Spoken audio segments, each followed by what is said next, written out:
Dumbest decisions made by characters, The Sopranos. Again, this is in no order. Part 2. First, we have Gigi. And for the most part, Gigi was a loyal mobster and he was promoted to capo in season 3. But the dumbest shit he ever did was have Bobby Sr. do a hit. He was in his 70s.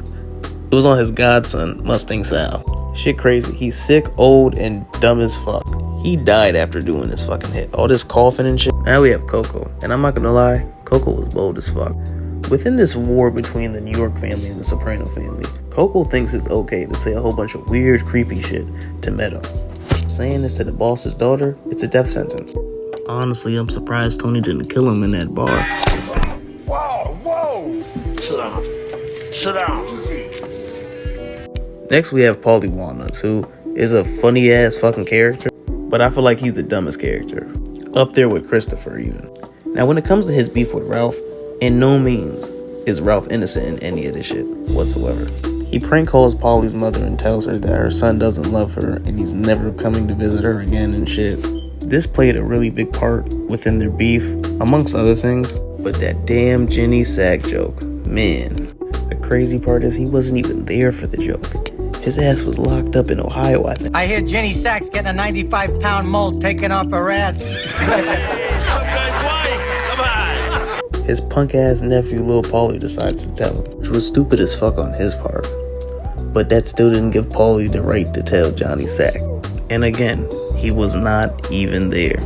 Chaos would have really broke out if Johnny Sack put a hit out on Ralph, I'm not gonna lie.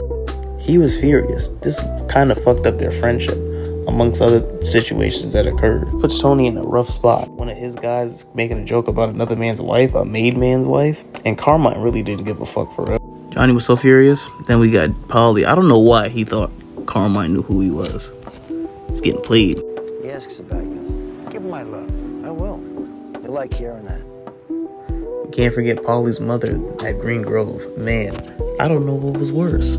What was so funny to me is that there was cliques at a fucking nursing home and they didn't want Paulie's mom to be around them. And he didn't give a fuck whatsoever. Like, he did not care whatsoever. I think the only time they tolerated Paulie and his mom was when they was out on a nice dinner. They were both equally insufferable. He wanted these old ass ladies to be friends with his mom so bad. He had his nephew, little Paulie, and he had the mastermind, Benny, chase down, I think it was Cookie's son. I think that's her name, I forgot, but Cookie didn't give a fuck either.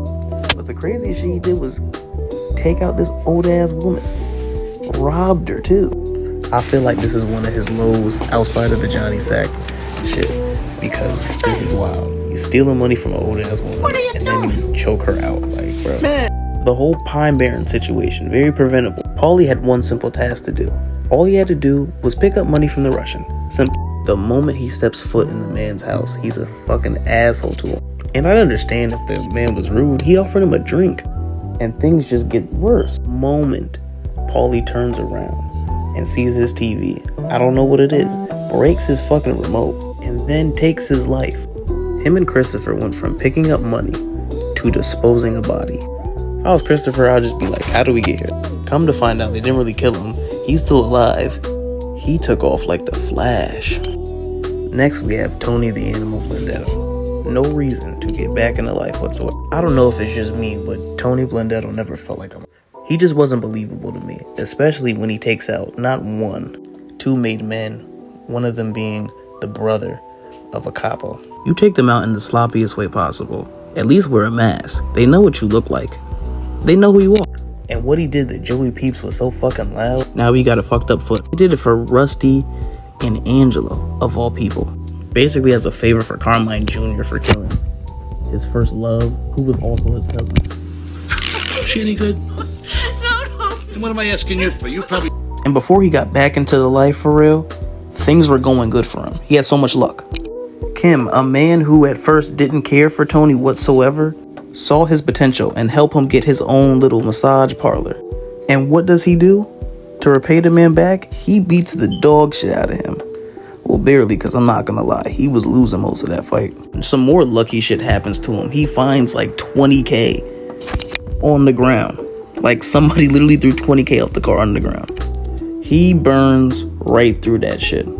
Man, he could have used that to help his business, maybe get out his mom's house, all because he wanted to be like these guys. but he ultimately met his demise over Billy. Your brother Billy, whatever happened there? All right then. Whatever happened there? The shooting. Whatever happened there? God rest his soul. And again, Tony is in a rough situation with the Lupertazzi family over somebody in his family. He knew what Phil would have done to his cousin, so Tony had to take out Tony. And last, we got Vito Spatafor, the fucking parade float.